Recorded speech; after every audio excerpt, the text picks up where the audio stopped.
হালিউড অভিনেতা আরিফিন শুভ ও অভিনেত্রী জান্নাতুল ফেরদৌস ঐশীর নূর সিনেমার দৃশ্যে চুমুকাণ্ড নিয়ে সামাজিক নেটিজেনদের মাঝে ঝড় ওঠে। সেই বহুল আলোচিত সিনেমা নূর এবার মুক্তির অপেক্ষায়। এমনকি এ তারকা জুটির ব্যক্তিগত সম্পর্ক নিয়েও গুঞ্জন ছড়িয়েছে।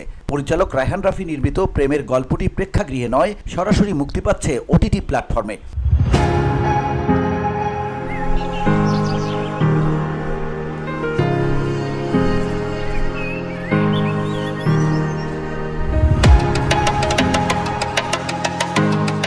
বায়োস্কোপ প্লাসে দেখা যাবে সিনেমাটি। এতে ঐশীর বিপরীতে অভিনয় করেছেন আরিফিন শুভ।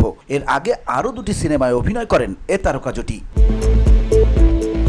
এদিকে সামাজিক যোগাযোগ মাধ্যমে নেটিজেনদের একাংশের দাবি, নূর সিনেমা মুক্তির আগেই প্রচারের উদ্দেশ্যে সেই দৃশ্য ছড়ানো হয়েছে সামাজিক যোগাযোগ মাধ্যমে। এর আগে 29 নভেম্বর প্রকাশ করা হয় নূর সিনেমার অফিসিয়াল টিজার। মাত্র 42 সেকেন্ডের সেই ভিডিওতে প্রেম বিরহের আভাস পাওয়া গেছে।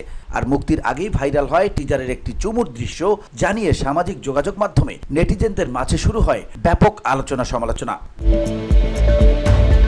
সম্প্রতি একটি গণমাধ্যমের এক সাক্ষাৎকারে ঐশী বলেন, নূর সিনেমায় অভিনয় করেছি, সেখানে একটি চুমুর দৃশ্য আছে, এটাকে আমি অভিনয় হিসেবে দেখছি, এর বাইরে অন্য কিছু নয়। বাস্তবে শুভর সঙ্গে আমার কোনো প্রেমের সম্পর্ক নেই বলে জানান এই অভিনেত্রী। VOD Bangla news desk.